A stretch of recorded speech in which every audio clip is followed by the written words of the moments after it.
Are we real right now? Or are we just fake? Are we just not even here? I really don't know.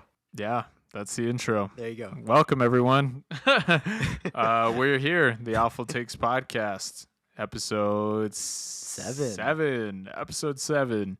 A lot of interesting discussions to go on today. We have a film called Smiley Face, came out 2007. 2007. We got some interesting movie news, and of course, questions that will follow. I guess addressing some housekeeping stuff. We've been uploading our episodes. You're probably going to hear this twice, but that's fine. We've been uploading our episodes, and we're getting some views, and I'm kind of excited about that. Granted, it's on a couple of videos, which is totally fine. I remember telling Wallied early on before we started uploading that I really didn't think we were going to see many views for at least a couple of years. So I really am excited. Thank you guys so much for viewing, liking the videos, subscribing. It really does mean a lot. It helps with the show and everything too, so thank you. Yeah. Guys. And eventually when we have on guests and stuff, I really just want this to feel like a community of people. You know, I want it to feel like you're just listening to a couple friends talk about movies, and whether you enjoy it, you'll join us. Or if we pique your interest on a movie, you'll go and watch it, you know?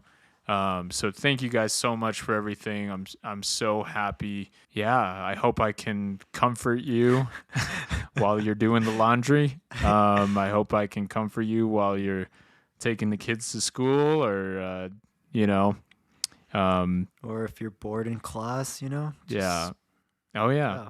I felt like I was the demographic I was describing was like stay-at-home moms. So I guess that's who I'm trying to reach right now. I'm kind of reaching more film students in college. I don't have anything else to do. I don't know what I was describing, the laundry. Wherever you listen to us, I just hope, we can help bring some levity into your day a little bit. But yeah, we got a lot of stuff to get into. I guess interesting part of movie news.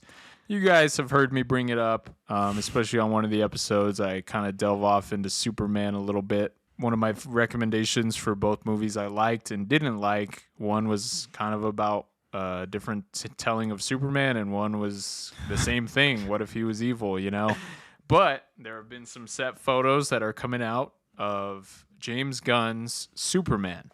Cool. At one point, it was called Superman Legacy. But now it is just simply dubbed Superman. And we are seeing the main actor, I believe his name is David Cornsweet or something. I don't know the pronunciation of his name.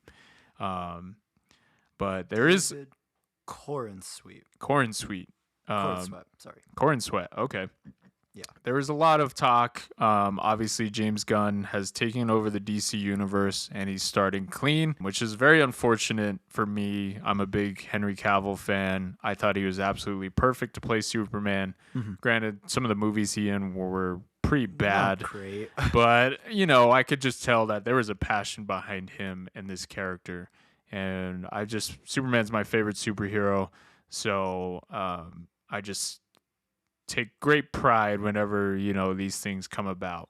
And now they're showing new set photos, and we get to see what the new Superman suit looks like, and that is just absolutely so exciting to me.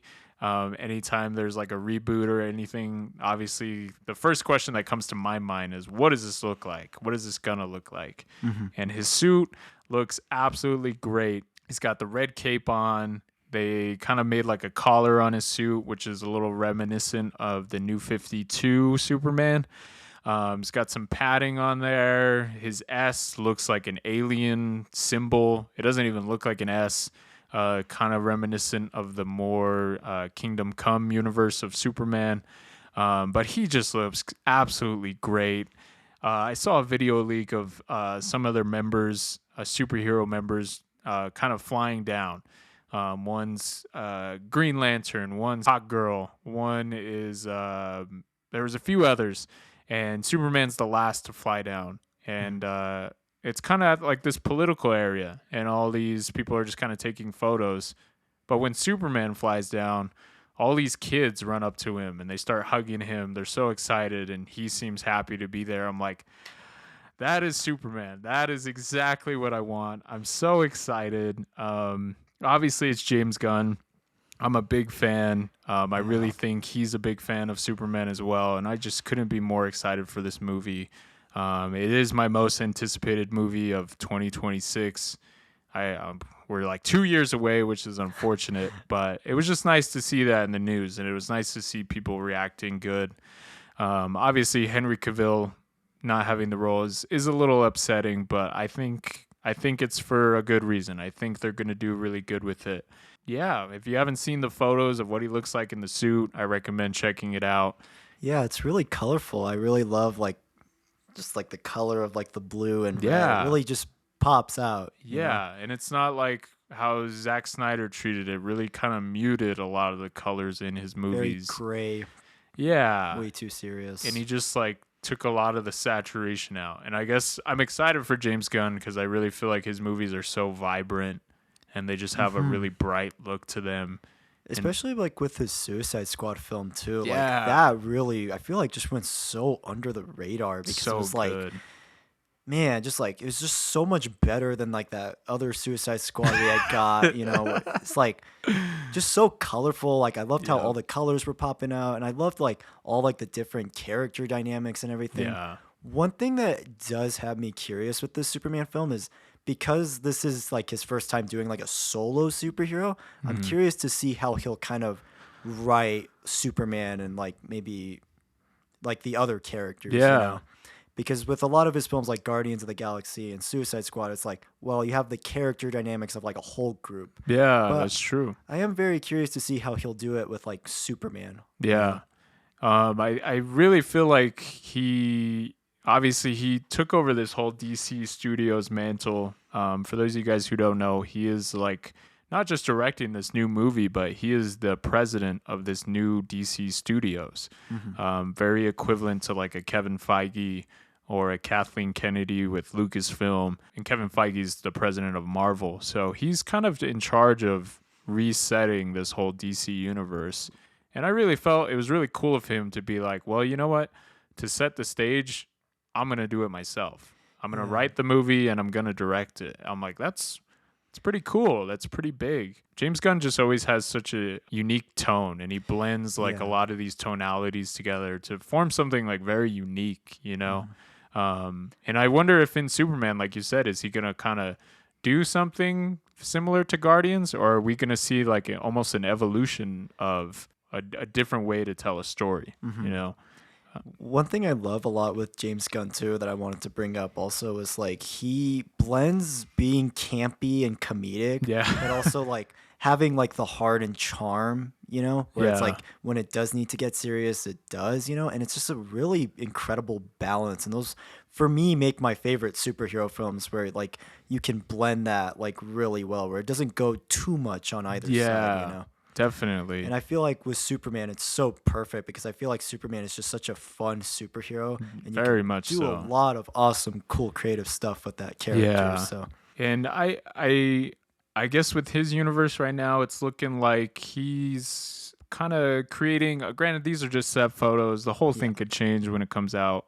But I just want to say, based off the look of everything, it looks like he's making something more kind of comic booky, and not really doing what we've been seeing over the past 10, 15 years of taking these superheroes and putting them in our world and putting them in a real Earth, setting. A realistic setting, which at the time was new. Thing, and it was, the newest thing. Obviously, Christopher Nolan's Batman movies kind of set the tone for that. But I feel like we need to kind of go back to the other side of, feeling like comic books, like a Sam Raimi Spider-Man type of thing. Yeah, Sam Raimi's Spider-Man's one. Also, the newest Matt Reeves Batman movie.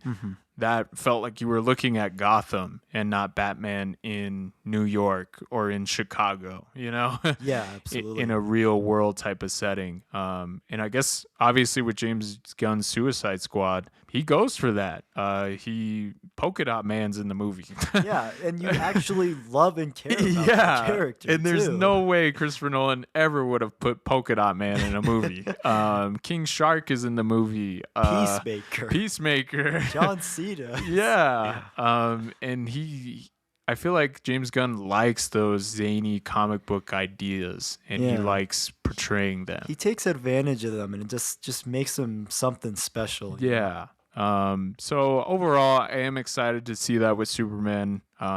If he goes for that, which I feel like he is, I don't think he's trying to do another realistic approach of Superman. What if Superman existed in our world? Because we've seen that. We've been seeing it over it's just so tiring already. Yeah. It's nice for a fresh take to come in and really, if you're going to reset the universe, do it in your own way, Not? Yeah. So overall, I'm really excited. The set photos look great. Hope you guys get a look at them and let us know what you think. I'm so excited for Superman. But yeah, that's it with that piece of movie news. There is something. All right, things are about to get a little heated on my side of the table. Obviously, right. I think my Wallied might feel the same way. Okay. At one point, I believe I said this on the podcast, that the Ridley Scott discussion was coming. Obviously, I thought it would happen with one of his movies if we ended up reviewing them. I guess I want to say I do like some of his movies. The first Alien, I think, paved the way for so many different horror movies and did so many great things, had so many good practical effects. The cinematography in it is very close to being perfect. So many good things come out of that first Alien movie. Also, I understand that Blade Runner had a very big impact on sci-fi in general. It might have been a little bit more recently where we started hearing that, because I know at the time Blade Runner wasn't too fondly looked upon. Yeah, it's more had a reevaluation over the years. Yeah, especially after with Blade Runner 2049 and everything. Yeah, too, so. And I know there is a big part of that could have been due to studio interference. If you look up Blade Runner right now, you're gonna find 4 different cuts of the movie, which is crazy. So granted, I've seen Blade Runner. I can respect it for what it is. It wasn't really my favorite movie. But yeah, I can respect it for what it did. Which cut did you see? I saw the final cut. Okay. Yeah, that's the one I saw too. Isn't that the one that everyone says to watch? Yeah. It's considered the definitive cut. There's the final cut. There's the director's cut. There's the theatrical. Oh my God. Okay. Anyways, if you watch Blade Runner, watch the final cut, because apparently that's the definitive version. It's okay though. But yeah, it's okay. Another movie he directed that I liked, Gladiator.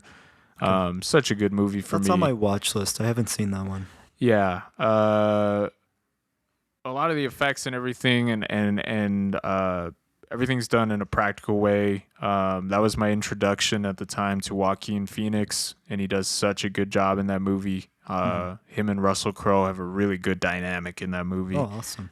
Maybe one day we'll actually review that movie, because I actually really do like that movie. I think it's very good.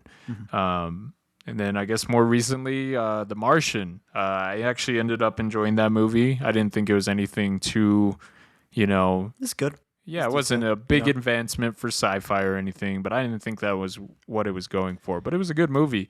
And I felt like out of all the space movies that were coming out, it was kind of holding its own to Interstellar, Gravity, kind of that resurgence of space, that we were seeing. Movies, yeah. And I thought it was good. Matt Damon was good in it, and the writing was good. Yeah, pretty solid. Other than that, I don't like Ridley Scott. I don't like him. I just don't care for his movies. He has those 4 movies, and he has a lot of other movies that he's directed that I just don't care for. To name a few, we got Exodus, Exodus gods and what is it? Gods and Gods Kings. and Kings. Just watch Prince of Egypt instead. Do yourself a favor and watch Prince of Egypt instead, because what the hell was that movie? Everyone was hyping that up like it was going to be some Oscar award-winning movie. They're like, oh, they got Christian Bale, Joel Edgerton. Oh my God, it's going to be amazing. Everyone was just so hyped with the trailer. And the trailers look stupid. I'm sorry. I was like, what? Who wants to see this? And then he had the most recent one, Napoleon, that came out. I'm like, of course he's trying to copy Nolan with this biography type film. And he had been doing it with that House of Gucci, because I saw that a while back. Oh my God. It was like, so, I'm sorry, but it is very boring. Like, the only thing saving that movie for me was Lady Gaga's performance, and that was it, because it was just so goofy, so corny, and like the worst way. It was just like taking itself way too seriously. You feel like the 2.5 hour runtime also, and it's just like, it's just so boring. I was like, I'd rather just read the story of Gucci. It sounded more interesting than the actual movie. But and then he had the Last Duel that came out in 2021. Yeah, same year as House of Gucci. He got a freaking packed cast list with Adam Driver, Matt Damon, and everyone was excited for it. Everyone thinks it's this award type movie, and then nothing happens, you know? You know what's funny is with The Last Duel, and I haven't seen the movie, but I saw the article Ridley Scott said about like why The Last Duel didn't do well. I didn't know if you had a chance to read it. I saw that. And he was like, yeah, I blame millennials for this. And I'm like, how can you blame millennials? How can you blame a whole generation of people for not going to see your movie? That would be like me blaming babies for not going to see my R-rated movie or something. Like, it's so silly. It was like you were never trying to appeal to I don't know what crowd he's trying to appeal with the movie, but it's like the crowd just isn't into those types of movies, you know? To name another few, we got The Counselor, came out in 2013, another bomb. He had Hannibal in 2001. He made a Hannibal movie? Yeah, of course. Okay. He thinks he's the greatest filmmaker of all time. What else does he have? He has Body of Lies in 2008 with Leo? Yeah, with Leo and Russell Crowe. It was just trying to be like a Bourne movie. Just like that modern action kind of movie, and it sucked. I've seen that poster, yeah. He rebooted Robin Hood in 2010, which everyone thought was so boring and just went on for way too long. Okay. I remember my dad tried to get me to watch that movie, and I fell asleep.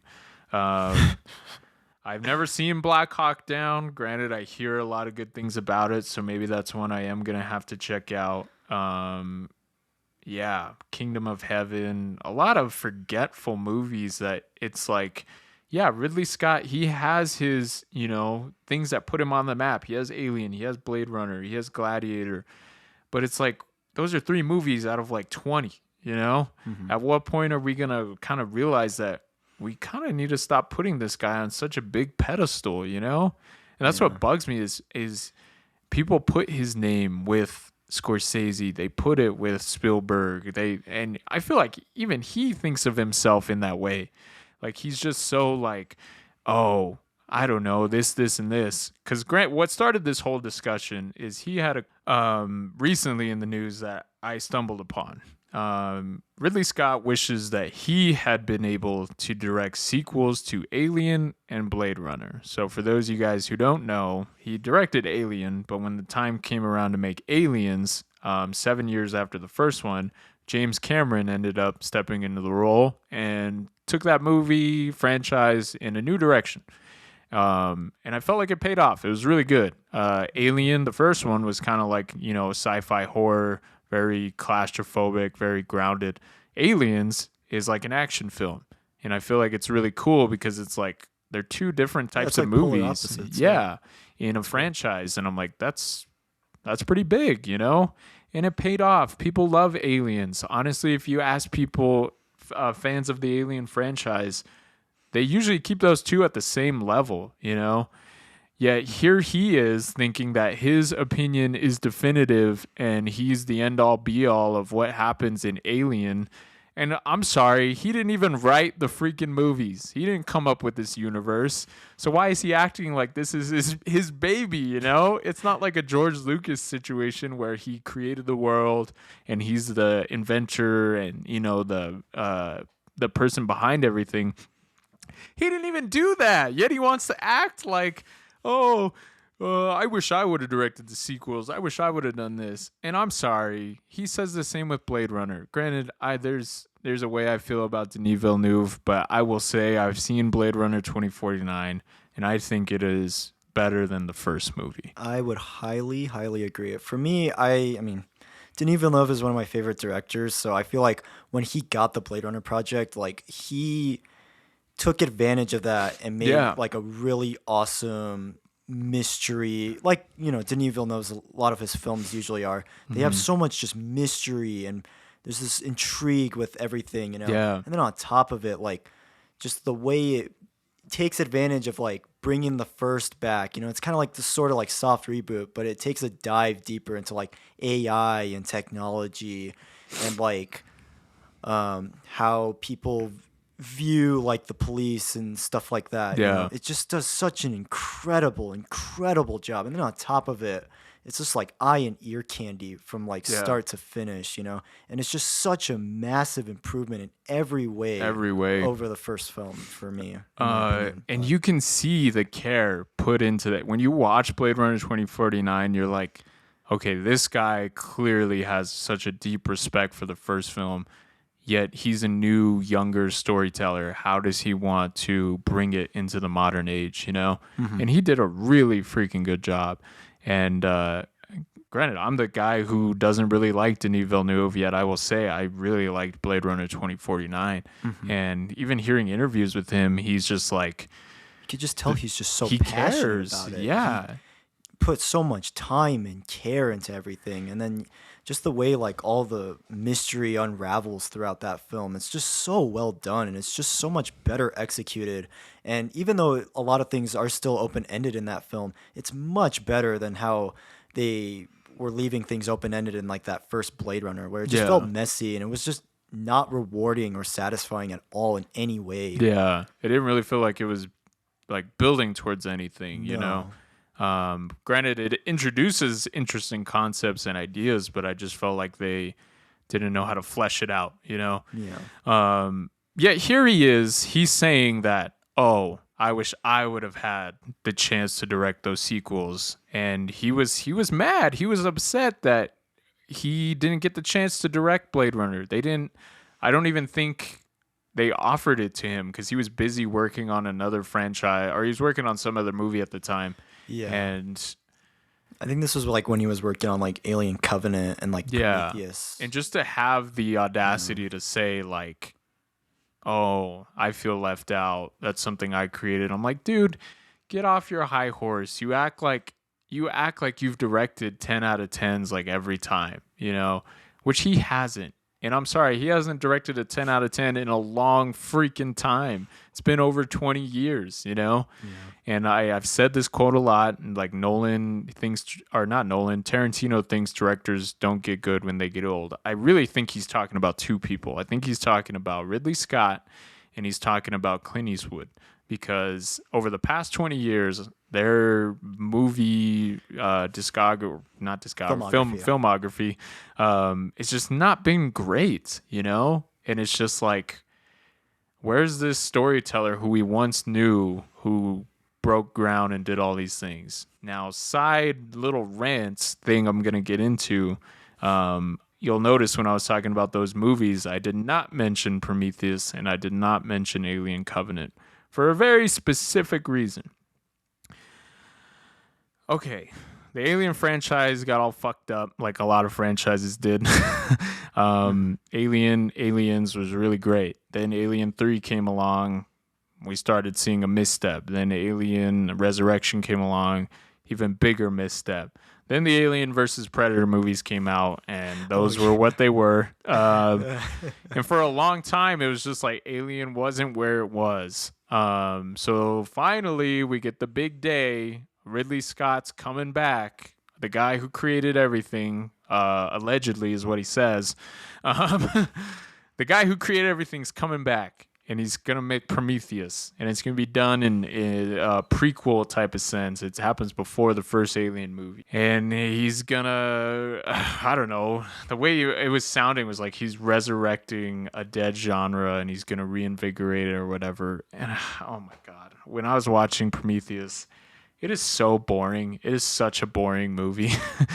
And he has all the tropes of every other horror movie you've ever seen. These fucking scientists land on an alien planet and they're like, oh, let's just take our helmets off. There's some biological stuff in the air. Oh, it's fine. The air's breathable or whatever. Oh, these two scientists are in this like swampy, dark cave room, and an alien pops out in front of them like a snake, and they're like, oh, look, it's so cute. Oh, it's this. And then it ends up killing them. And I'm like, who the fuck are these scientists? Like, what are you doing? It's just such a boring, stupid movie that I'm like, dude, you think you're this high elevated director, yet you do all these tropes and everything that all these other directors do. Like, who are you? Who are you to say that you deserve to direct the sequels when we've seen it? We've seen your prequel and it sucked. And I'm sorry, in the movie, it's just like, if it's so dumb. I feel like they were building connections to that first Alien movie. So in the first Alien movie, there's a lot of like visually, there are hints. You see like this body, this carcass laying there, and you're kind of piecing together like, so what happened? How did this alien like break out and start infecting everyone? And in Prometheus, they're setting up very almost similarities of like, this is the ship you saw. This is the place you saw in the first movie. And then to come and find out by the end of the movie, you're like, oh, okay, was this setting up the first movie? And they introduce the xenomorph. He shows up in a little post-credit scene, and you're like, oh, is that the alien in the first movie? And then Ridley Scott comes out and says, no, this is actually not that. All those similarities you thought you saw were actually wrong. This isn't Moon LV223. This is actually Moon LV246. You fools. Why would you think that? Why would you think there were similar? And I'm just like, you were drawing parallels between that and your first movie. What are you doing? Of course, general going audiences are going to see that, and they're going to put the two and two together. Oh, it got me so mad. Granted, there are some redeeming qualities in Prometheus. Michael Fassbender's in the movie. He's great. There's also an interesting scene where one of the ladies is giving birth to an alien, and visually it's just really creepy, and it's done pretty good. But those are just two parts in a 2 hour something long movie that was just so boring and so slow. And it's just, I'm like, Ridley Scott, this was your big return. You were hyping everyone up.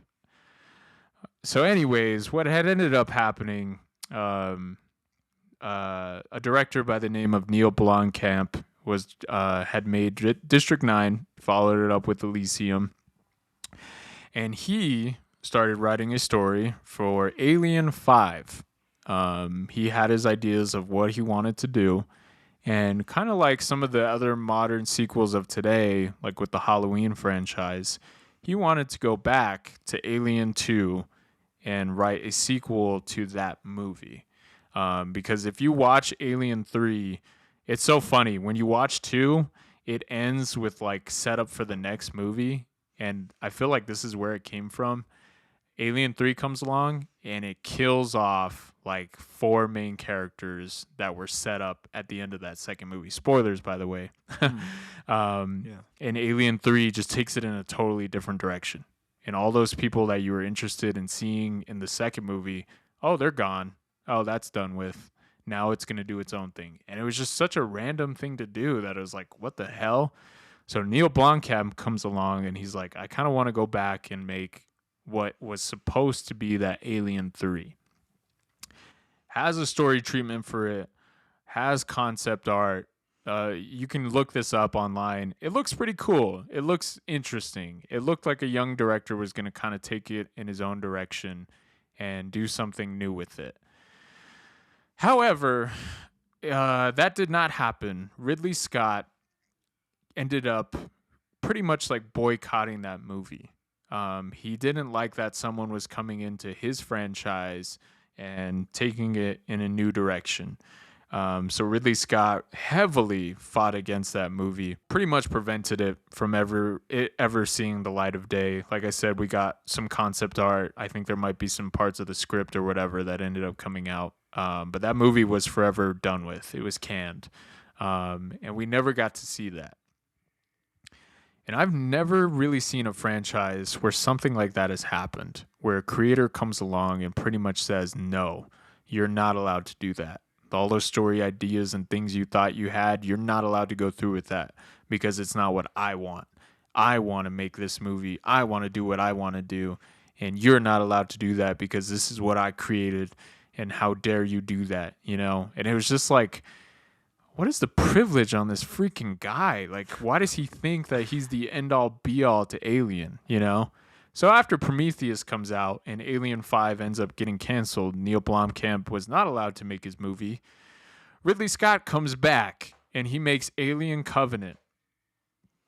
Okay, this is the Alien sequel we've been waiting for. It sucked. It was boring. It had tropes that you see in every Alien movie. It had stupid scientists who make stupid decisions because I guess that's what Ridley Scott wants us to see. It has a sex scene in it because I guess he thinks that's what horror audiences love. It has awful, stupid story consequences for everything that's going on. And it's just like, what the fuck, dude? You're going to cancel someone else's idea. You're going to pan that down so you can make this shit. It pissed me off, and I hate Ridley Scott because it's like every time he comes out with a movie, everyone's hyping him up. What comes out in the trailers? It says the director of Blade Runner. It says Ridley Scott, the visionary filmmaker, and I'm like, oh, I can't fucking stand this guy. And here he is. He's returning to Gladiator now. Now he's got Gladiator 2 coming out. And who knows how it's going to end up. But I don't give a shit because I'm not going to go see it. I don't care if people say it's the greatest movie ever made. I'm not going to see it because I hate Ridley Scott. And I hate how he silences these young filmmakers and he pans on his audiences. And he points the blame everywhere but himself. He points it at everyone. He points it at the audiences. In one interview, he's getting mad at this guy who's interviewing him on The Last Duel. And he just starts going off on him. He starts saying, fuck you, fuck this. And I was just like, who the fuck are you, dude? You have not made a good movie in at least 10 years. And even then, The Martian was serviceable. That's my rant on Ridley Scott. I can't stand him. I hate how he elevates himself as this high visionary director, high concept guy. And I'm like, dude, you had 2 really good movies and that was a long freaking time ago. Like how are you adapting to these modern audiences, you know?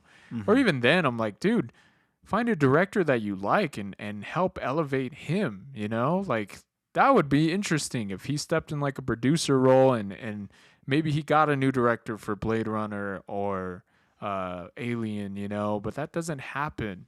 It's just all about him and his ego. He really is the most egotistical director I've ever seen, and not in a good way. I don't know. I just can't stand him.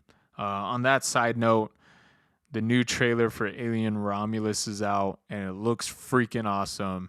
It has a new young director who loves the first movies, and visually it is such a spectacle. Go watch that trailer. I'm so glad that they're going to have someone new come into the franchise and reinvigorate it, because Prometheus and Alien Covenant, if we saw the grand return of this visionary, it failed. It failed on every level, and I can't stand him.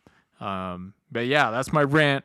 Rant over, I guess. I don't know if you have anything you want to say on him. No, not really. I mean, he's just one of those directors I've never really cared for all that much. I've always just kind of just seen him as like, he's fine. I mean, mind you, I haven't seen Alien and I haven't seen Gladiator, so I can't really say anything about those films, but I've seen like a handful of just like some of his other movies, like I mentioned, like House of Gucci and a couple others, and I'm just like, I just don't care.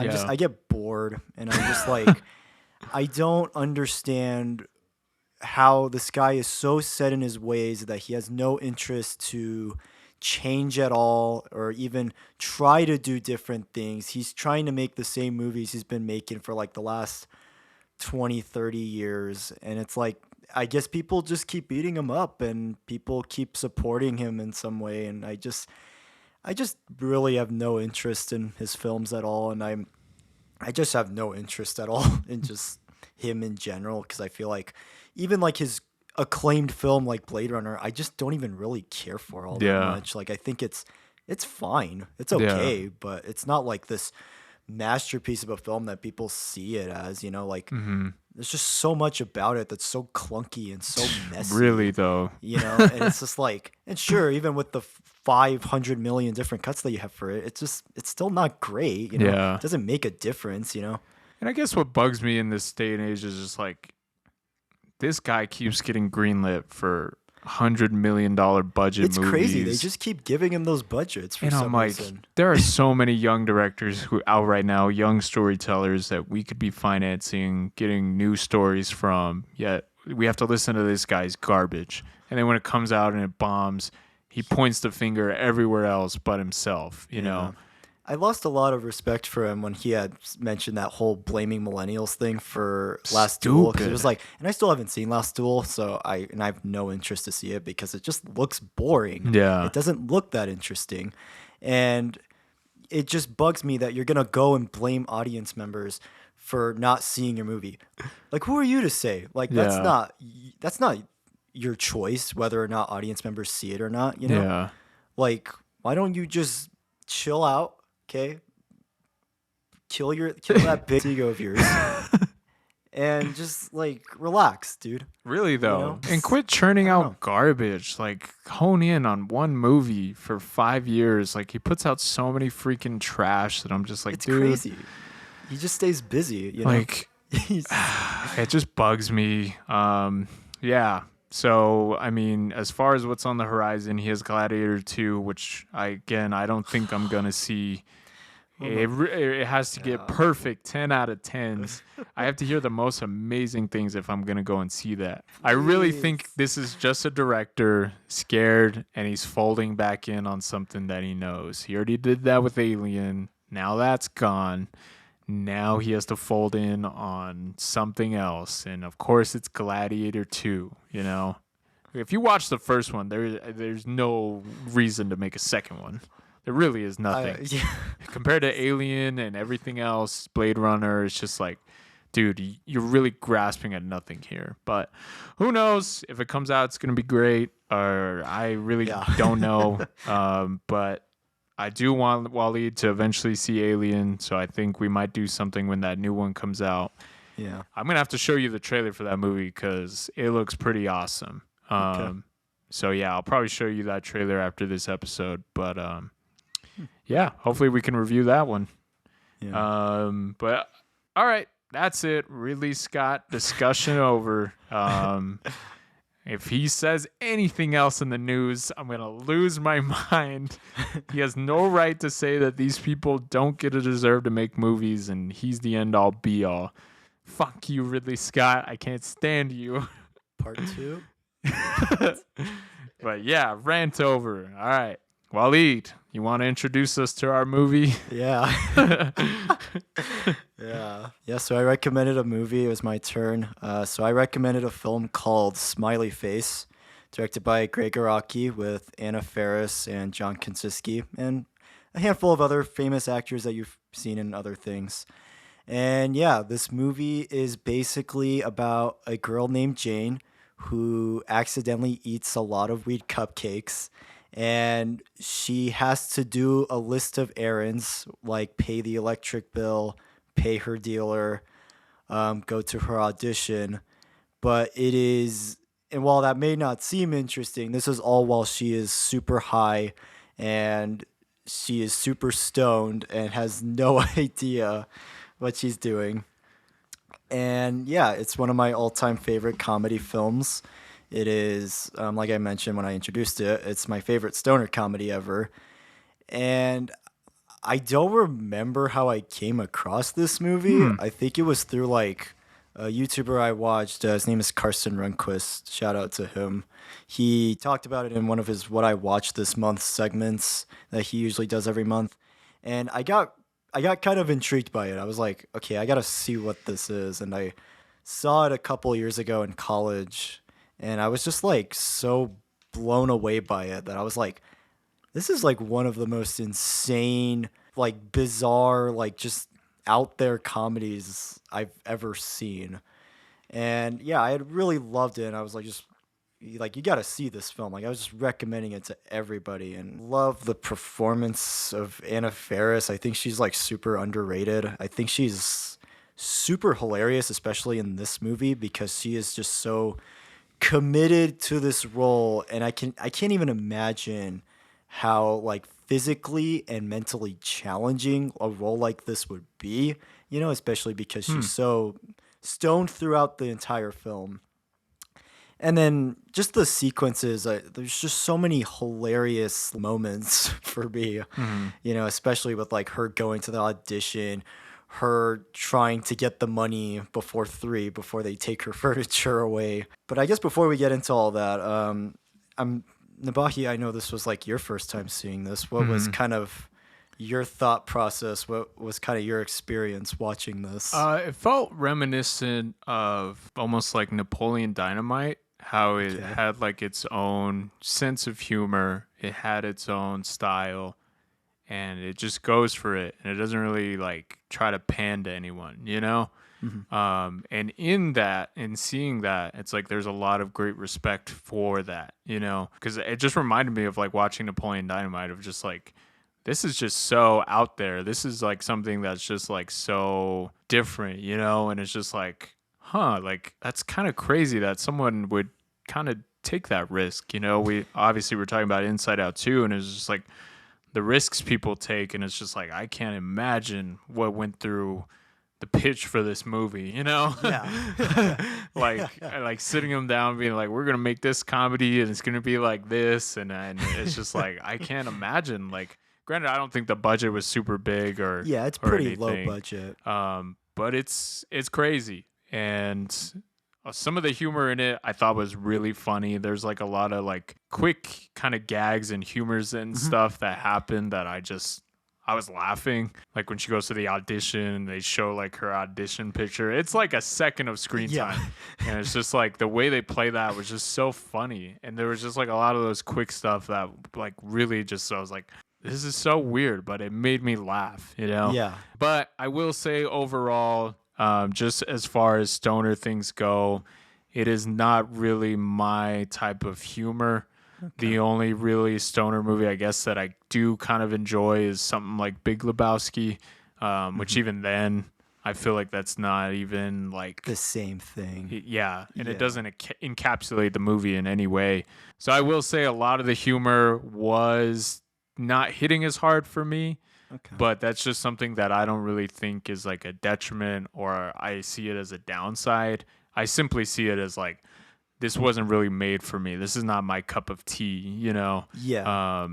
But I applaud like the effort that went into it. You can see, like Wallied was saying with Anna Faris, it's just, she is so good. She is so good. Like, she really, you could just tell that she was just giving it all for this, and you really appreciate that. And a lot of the humor is done in such a unique way.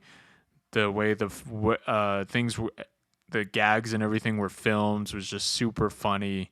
There's a lot of like looking at the camera that I was just like, damn, like how do you even like go about that?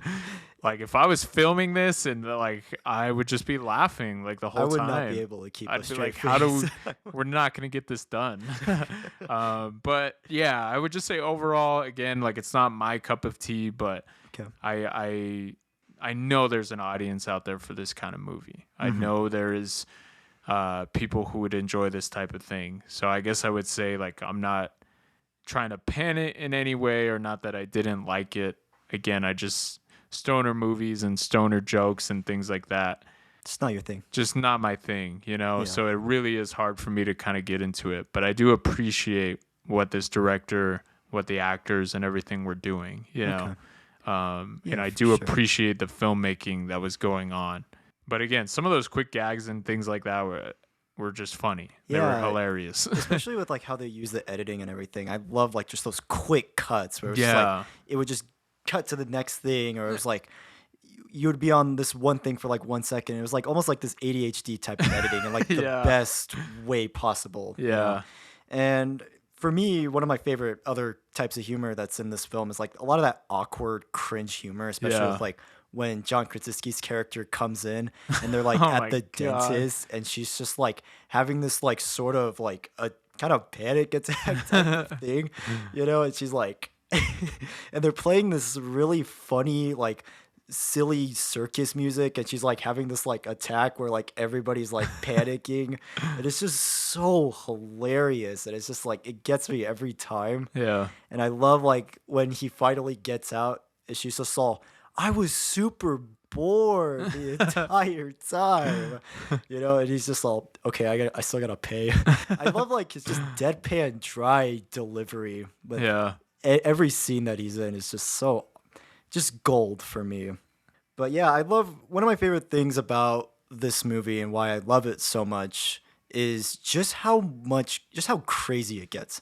So like as it goes along, it gets more and more insane. You know, it's like you never can guess where this movie's gonna go, and it never feels like it's too much or it's just like it's just forced. It does like a really incredible job of like still like being insane and off the walls, but also still feeling like grounded in a sort of way, you know? That I've never really seen too much with like these kinds of like stoner comedies, you know? So I really appreciate like just that aspect of the film, that it's still, even though it's still insane, it's still just super grounded, you know? I really love the music in this film. I love the sound design choices that they use, you know? It really adds to like the atmosphere and like getting into like that character headspace almost, you know? It's so silly, it's so goofy, but it fits super well with like the tone and everything that's going on. Again, like those editing choices I think are incredible, of like where one moment you're laughing, the next you're like just so terrified, you know? I really love that. And just like the pace of the film too, it goes by super quickly for me at least, where it's like it's only like under 90 minutes and you don't feel the runtime at all. There's maybe like one moment in the film with like where she goes to like the pig factory that I wasn't too big on. That was like the weakest moment of the film for me, and it kind of dragged. But other than that, like the film is just going at you at like 200 miles per hour, and it's great. It's awesome, you know. It's such a wild ride. One of my favorite moments in the film is when she gets this book from like the teacher, I think, and she goes to like, it's like this like communist book basically. And I love how it's almost like this great foreshadowing of like the climax of the film, where she just has to like take it with her. She's like, I could sell this and then I can get the dealer, you know? And then I love how when she gets on like the Ferris wheel at the end, like she just, for some reason, thinks it's a good idea to just like put it like, just flash it like it's no one's business, and then just like it just goes everywhere. I love how it's like all the characters you've seen throughout the film, they all get like this like at least a couple pages from the book. You know, it's so silly, but it ties everything together super well at the end. Like it's just such a great way to like kind of end the climax, and just such a great way to like send off the film, you know? I love the ending too. It's so crazy. It's like she goes to jail at the end. It's like almost this kind of like sort of PSA of like why you shouldn't do weed and stuff, you know, I think, you know, but it has like this great line for me, at least between like being satire and being like genuinely like actual stoner comedy. And I think it really does hit a perfect balance for me of like making fun of like those tropes that you see maybe in like a Seth Rogen film, but also kind of embracing them at the same time. You know, I think it does like a really perfect job of that for me.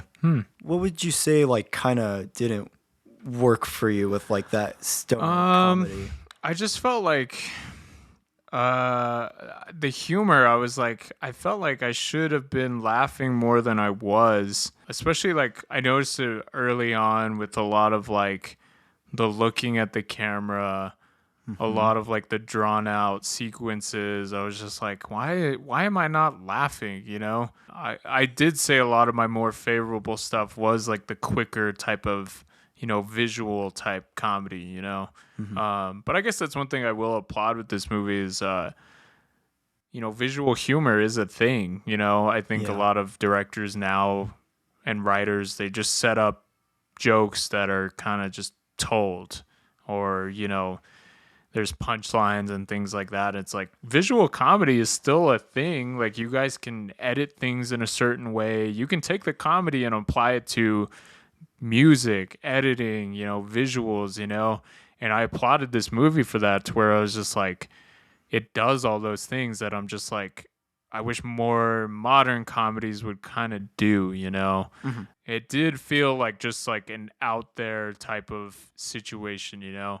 Yeah. And something with like Napoleon Dynamite that reminded me of it was just like, I love that movie, but sometimes I'll show it to other people and they're like, I don't really get what's going on. Yeah. Yeah. And they're Exactly. just like, how is that funny? You know, how is that's not funny, you know, like Mm-hmm. it's just weird. And I'm just like, I felt like I was an outsider looking in on something, you know. Mm-hmm. Um, yeah, just a lot of the humor and stuff just wasn't really connecting with me as much as I felt like it should. Okay. I guess an example was just like early on when she's just like in her house, like eating those cupcakes and everything. And I was just like, I'm not really like laughing, you know. And then her stoner friend shows up and is, or her dealer or whatever. And I was just like, this isn't really like connecting with me as much as it should, you know. Yeah. Um, but again, that's no detriment to what they were going for. Again, I think what they were going for, they nailed it. It's just this isn't really applicable to someone like me, you know. Okay. But yeah, that's just my take on it, I guess.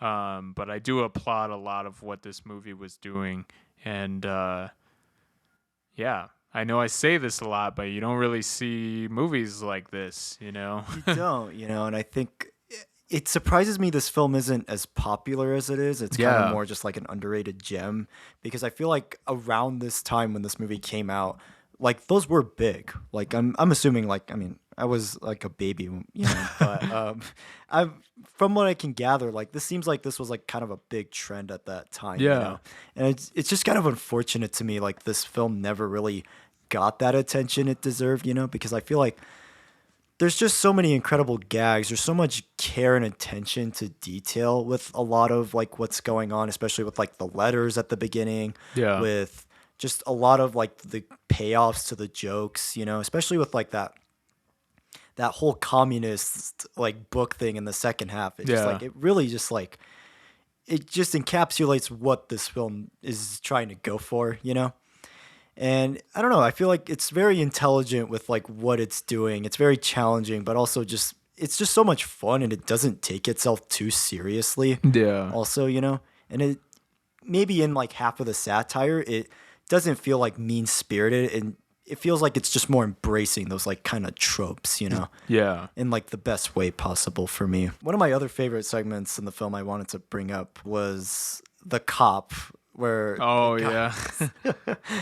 yeah, the guy, John Krasinski's character, he gets his wallet stolen, and she, the whole Christie bit was just awesome, and she's just like so stoned out of her mind that she's just like doesn't know what to do or how to react to the cop. But it's really funny to me, and I really enjoyed it a lot. And the narration too, I do wish we got a bit more of because I thought the Mhm. narration was just super hilarious. It was almost like also like this outside perspective of like basically she's just talking to this like random Yeah. narrator. It's almost this like meta fourth wall breaking that I really loved, and I just thought like added so much to like the film for me. I'm gonna propose an interesting question. At least I hope it's interesting. Do you think maybe at the time what had happened is people saw this cast and maybe were expecting something different? You know, because it's like you have, I'm going to be honest, a pretty stacked kind of cast, comedy actors of, Anna Faris, John Krasinski, Danny Matheson, fuck him. People who would see all these actors and expect like, oh, is it going to be like this, And then maybe they saw it and they're like, oh, that was just kind of different, Because I feel like maybe that was one thing that like Napoleon Dynamite kind of had going for it, was they had a bunch of unknown people to where you didn't really have like expectations. I would say so, maybe, Yeah. I'm not sure like how big some of these actors were when this came out. I mean, I feel like the most famous out of all of them was probably John Krasinski because he was still in The Office. Yeah. But I really couldn't tell you, honestly, because I feel like the other reason maybe why people maybe wouldn't connect with this as well is because it's like a stoner comedy, and it was kind of, again, around that time where you had like Superbad and those like Judd Apatow, Seth Rogen comedies, and I think people were just kind of maybe tired of those like kind of comedies, and they probably just didn't want to see more of those, and they thought maybe it was just like a Seth Rogen comedy clone, maybe. Oh, yeah. Maybe. I feel like maybe that's why, but I'm not entirely sure though. That was just my perspective, was just like, obviously you have John Krasinski, you're 2 years into The Office. Yeah. You had Danny Matheson from that 70s show. Okay. There were a few others in there that I was just like, maybe people were kind of expecting something else, Yeah, and I feel like people probably were. Maybe they were expecting like just a more standard comedy, yeah. like like those standard high budget comedies that they usually have, where it's like it's kind of appealing more to like, I don't know, middle schoolers, even though they're like rated R. It's kind of appealing to that crowd. But I feel like with this movie, it's not really appealing to that crowd. It's kind of appealing to more like a adult audience, because of just how much more mature it is compared to like a lot of other stoner comedies that came out around that time, Yeah, but yeah, I mean, I would recommend people to watch this movie. You might see the inspiration for some of other movies that you have seen. I'm not too into these types of stoner comedies movies, so I haven't seen a lot of them. But there is always enjoyment out of seeing an artist just fully committed and going at, a concept in their head. And they're not restrained by anything, Yeah. That's what it really felt like, is you weren't seeing, like you said, a studio kind of manipulating a story to sell X amount of tickets. Audience, Which is just cool, Like, you absolutely. really, you don't see that a lot. And, yeah, I mean, granted, it wasn't my cup of tea, but again, I'm not going to try to dissuade anyone from seeing it. I feel like you really need to see it and just judge your own opinion on if you liked it or not. There were funny moments in it for me where I was laughing. So on that level, it works. Like, it had me laughing at parts. So I don't know. It's just like, I'd recommend just checking it out. Was there anything else? Any downsides or anything you saw with the movie? Like I mentioned, that pig factory sequence I thought was like the weakest, even though I thought like the kind of monologue part was a bit funny. I did think it was like the weakest part about the film. And I do think like some transitions could have been a little better, because I feel like there were some really awesome funny ones like in the beginning, but then like when it got to like kind of near the end, there was just like a lot of like cut to black transitions, and I was just kind of like, wait, is the movie over? Or wait, like I think the transitions like in the second half could have been a lot better. I will say, like, I do love most of the camera work, but it does kind of feel like a little straight to DVD quality at points. But I still think like it's not like a big crutch to the film, but I do think like some of the lighting and just some of the composition camera work could have been a little better. Yeah. But that's really it for me. I think this film is just super hilarious on every end. It's just such a wild ride and such a wild journey from start to finish that I'm like, it works for me in every way, and again, just the performance of Anna Faris's performance is like, even though I think all the performances are great and hilarious, she really does like elevate this film to like another level for me, where she really just almost kind of carries it and makes it like this really just hilarious, incredible ride. Yeah. And even though stoner comedies aren't my thing and I never really cared for them, I will say like this is one of the better ones I've watched where I've gotten a lot of enjoyment out of it, and I've loved just so many of like the gags and the payoffs in the film, especially, and just the sequences in general I think are awesome, especially that audition sequence at the beginning where she's like trying to sell her drugs. Oh yeah, Jamie Lynch. Yeah. Yes. So that was another big one too. Yeah. I'm telling you, the cast was pretty stacked for this movie. Yeah. And also the guy from Shazam 2 is in it too. Yeah. Adam Brody. Yeah. But yeah, like the cast is hilarious. Overall, it's just such a fun time. Like it's just one of those movies that I could just put on where it's like not a massive commitment and I can just like not think about like a lot of like what's going on, but also just kind of like have a great time with like the jokes. It puts such a smile on my face at the end, especially, But yeah, I really love this movie a lot. I think it's amazing. I can completely understand if it's not for everybody. If you don't gel well with like the humor, I can understand if it's not your thing. Yeah. But I still would highly recommend it because it is an experience, and you're not going to really find another, especially stoner comedy like this, But yeah, for ratings, I would say 9 out of 10. Nice. I think this movie is amazing. I get so much out of it. It's a film I could rewatch so many times and just get a lot out of. There's a couple minor things that don't work for me, but even with like my minor criticisms, it's still just so funny on every end, Okay. I feel unfair putting a score on this movie because it really just doesn't. It wasn't my thing, and it's like, I don't know. I have my favorite movies that I enjoy, and they appeal to me in a very specific, unique way. And hearing when other people don't have that same opinion, it's hard. That's okay. So I guess if I was just being a complete, just my whole reaction, I'm leaning towards like a 6.5 out of 10. Okay. I applaud everything for what it does. It really just feels like a unique vision and unique storyteller was behind the lens on this one. You have all these actors and stuff not doing this things that you're used to seeing them doing, even now, And I think there's enjoyment to be seen in that. Well, again, this movie had me laughing at parts. I'm not going to try to pretend like it wasn't funny or anything.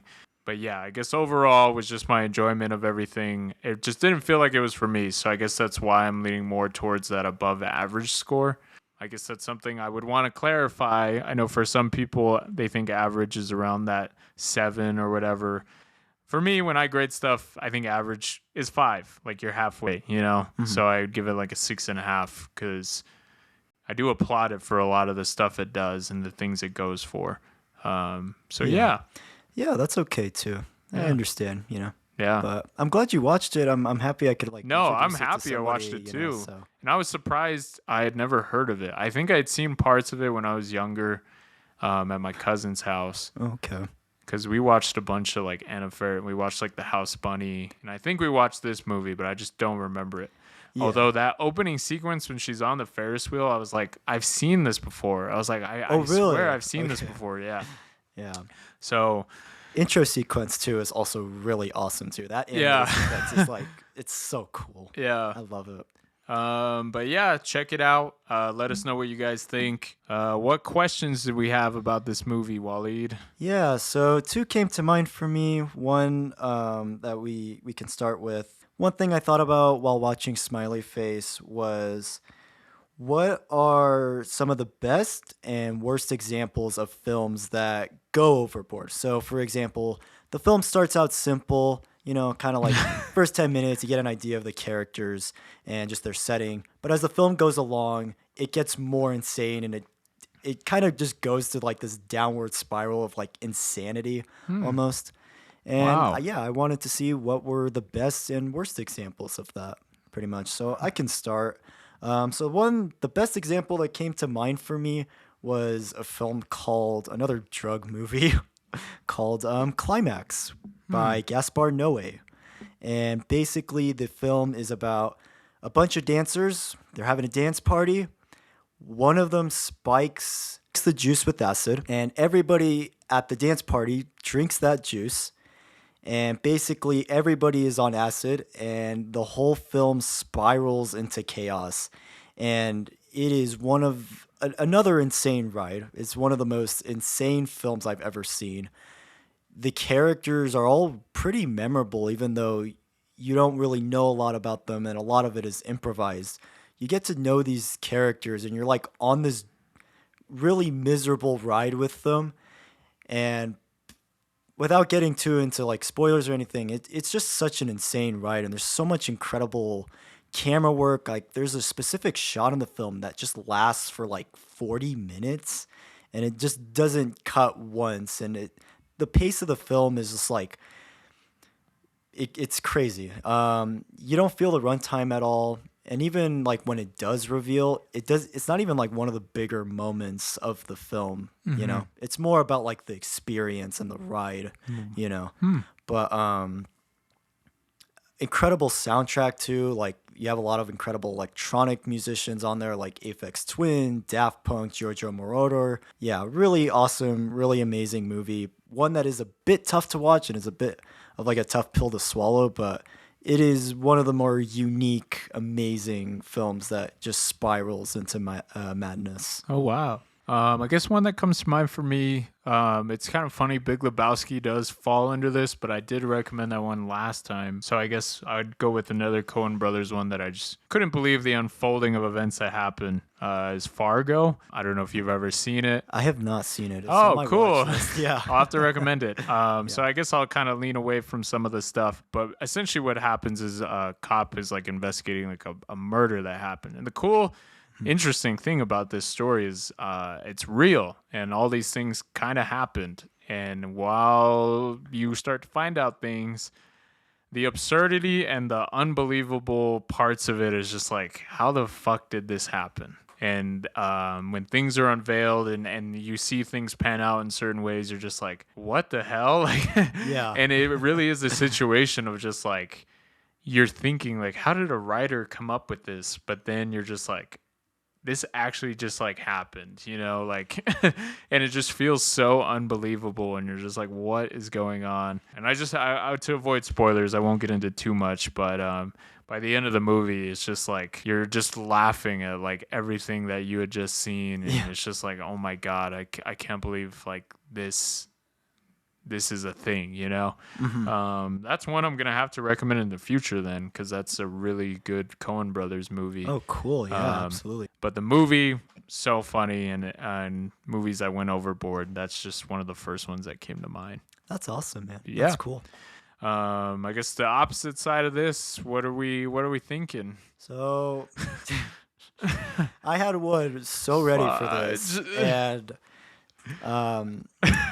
yeah, this... I think I know what you're going to say. Yeah. So, for me, this was like a recent film I had watched, and I was like hoping I was going to enjoy it. But the film that came to mind for me with this, like the worst example, you guys are going to probably hate me for this. Moulin Rouge, Baz Luhrmann.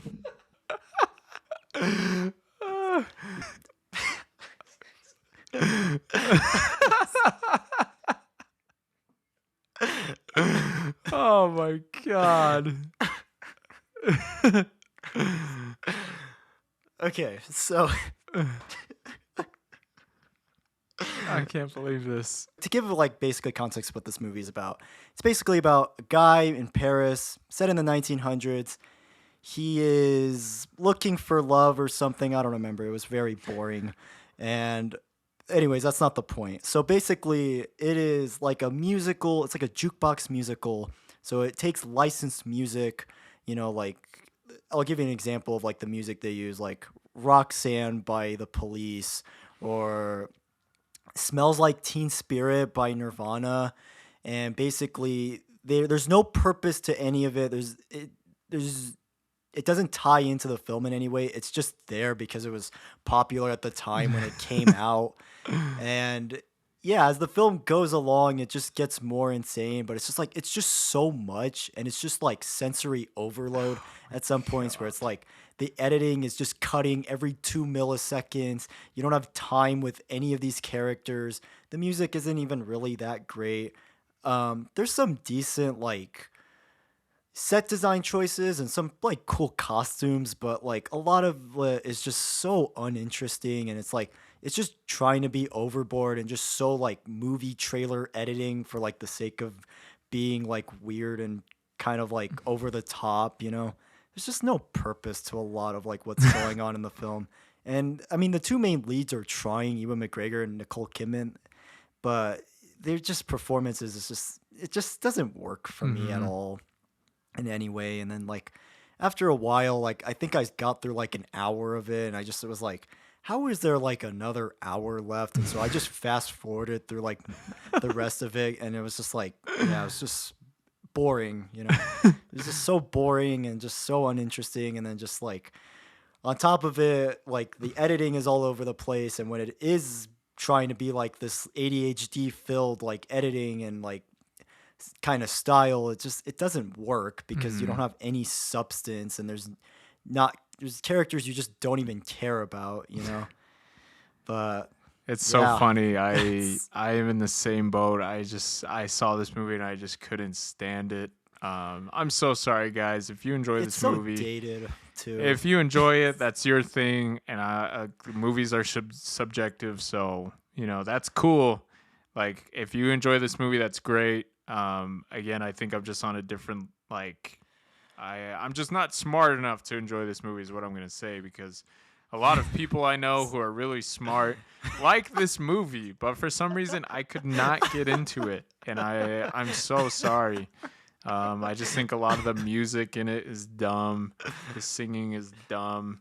The look of it is not appealing at all. Yeah, the auto-tune is awful in the movie. Yeah. And like I get it was trying to do like something different, but I just feel like the tone of it and everything just never feels cohesive or natural. It just feels like something totally like random. And not to call out anyone, but it feels like some art student theater person like was like, "Oh, let's do this. Let's get all these crazy songs and it's just so dumb." And it's kind of funny, but hearing that the sequel to Joker is gonna have like pop songs in it, my instant thought is this movie, and I'm like, I hope it goes well, because I really did not like it when this movie did that. Todd Phillips found a new movie to copy. Yep. So, but yeah, it's kind of funny that we haven't talked about a movie that we don't like, and maybe this would be kind of funny to delve into. Oh God. Oh, God. But yeah, I agree with you 100%. I guess movies that go overboard for me that don't work, that I'm trying to think of the top of my head. You know what? No, I'll just throw in with you, Moulin Rouge. That was just perfect. That was absolutely perfect. Yeah, I'm surprised you've seen that. Yeah, my brother loves this movie. Oh. Yeah, Sorry, again, brother. He's smarter than me, so like there's probably just something there that's not connecting with me. Yeah. But yeah. Cool. Cool. Cool. All right, what was our next question? All right, so for the next question, so obviously Smiley Face is a very short film. It's only 85 minutes. So the other question that came to mind for me was, what are some of our favorite movies that are 80 to 90 minutes? Awesome. Because I feel like so many films, you know, even some of the more acclaimed films are always like 2 to 4 hours long, you know? Like there's usually always these very long movies that people talk about. But I feel like shorter movies are very underappreciated a lot of the time. And especially with comedy films, I feel like those are like the best kinds of comedy films that are like 80 to 90 minutes because they don't overstay their welcome. Yeah. It's one of the things that works for me for Smiley Face is that it's 85 minutes, doesn't overstay its welcome, you know, and it does everything it wants to in a really funny and creative way. So, and there's a lot of respect there of like what can you convey in that amount of time? You know, that's a challenge. That's a challenge that's very big, you know, like and we have so many directors right now that are like, we have to cut out things that, you know, aided to the film, but we had to, toss it down the editing trash can, But now it's like,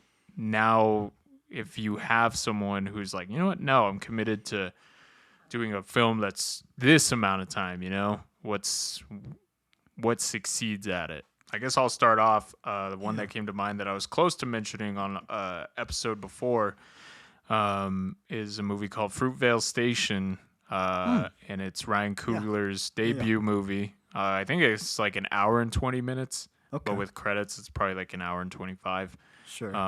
Has Michael B. Jordan in it. It is a story about police violence, police brutality. Very effective, very, very short, very sad. I really recommend the movie. I think that's a director pairing that just works so well together. And it started with this movie, but Ryan Coogler and Michael B. Jordan, obviously they went on to do Creed, Black Panther, and I just feel like they really found their footing in this movie. Very, very effective.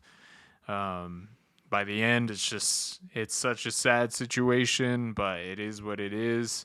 Maybe we'll talk about it on a future episode, but yeah, absolutely. It's so surprising after leaving that theater. You're just like, wow, that was so effective.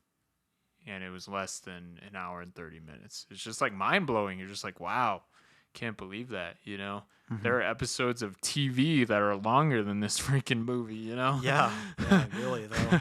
So crazy, but very, very good movie. What was yours? Yeah, so for me, it's part of a trilogy, and I'll probably just say these two. So Before Sunrise and Before Sunset. Richard Linklater, incredible trilogy, my favorite trilogy of all time, and especially Before Sunrise and Before Sunset, because these films are mostly just two characters talking for 80 to 90 minutes. And not once do you ever get bored. Mm-hmm. It is just incredible camera work, incredible dialogue. Their chemistry, Ethan Hawke and Julie Delpy, are just so incredible. Like, you can really feel their chemistry. Like, it never feels forced. It doesn't feel like you're watching two actors. It genuinely feels like you're watching two people. Mm-hmm. And especially with this trilogy too, each one taking place 9 years after the last one, it's like it shows like this really incredible passage of time, and you see how like as each film goes along, like how these characters evolve, how their relationship kind of blossoms, how maybe they don't see each other in a long time, and it's just super, super well done. And I don't want to say too much about it because I want to recommend it. I want to talk about it in a future episode, but for me, Before Sunrise and especially Before Sunset, because Before Sunset's only 80 minutes, and it is just the most incredible 80 minutes I've ever seen. You know, it's just like some of the just best romance out there, and especially just as the film goes along, you just see how this relationship just blossoms into like something super magical, Wow. I've heard a lot about this trilogy. So at one point we were talking about doing like our favorite trilogies. So more than likely this is going to pop up. I'm super excited to watch these. I've heard very, very good things about them. So that'll be very interesting to delve into. But yeah, that's it. Yeah, Smiley face. We did it. We did it. We're moving along here. Episode 7. Yep. Episode 7. Now we're on to 8. Which I have been going back and forth between two movies. This was on my original suggestions when I first sent Wallied over films that I think he should watch. For me, this is one that went under the radar. Came out in 2018. It's a movie called Searching. Cool. There might be a little bit of a gimmick to this movie, but I feel like at the time when gimmicks were kind of selling movies, this is one that actually really worked and aided the film. Okay. I'm not going to say too much about it, but the perspective and the storytelling done in this film is in a very unique way. So yeah, Awesome. I felt like this one went under the radar, and I'm super excited to see what Wallied thinks about it. Yeah, I haven't seen it, but I've heard a lot about it. Yeah. But that is my recommendation for next time. We're trucking along here. For those of you guys who don't know, I'm in the process of purchasing a new audio interface. The one I have right now is 2 channels, and that's taken up by me and Walid. So if we need to have guests, I need more than 2 channels. If only I had known that before I purchased it. More than likely I did know it, but I was just like, whatever. So once I purchase that new audio interface, I need to purchase new mics so you can hear our voice in all of its glory. Yep. And once that happens, we're going to be having our first guest on. I'm not going to say who it is yet, but they've already recommended us something to watch, and I'm excited. I'm excited to talk about it. I'm excited for this guest.